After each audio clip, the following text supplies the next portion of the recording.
noticed too much of movement in the U.S. Open. Olympia Fields.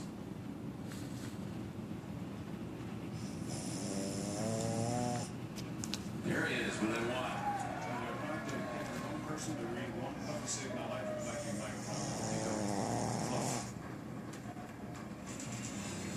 Old Sage on the bag. And he trot over to the 17th tee. Stuck in reverse. Furyk in second alone.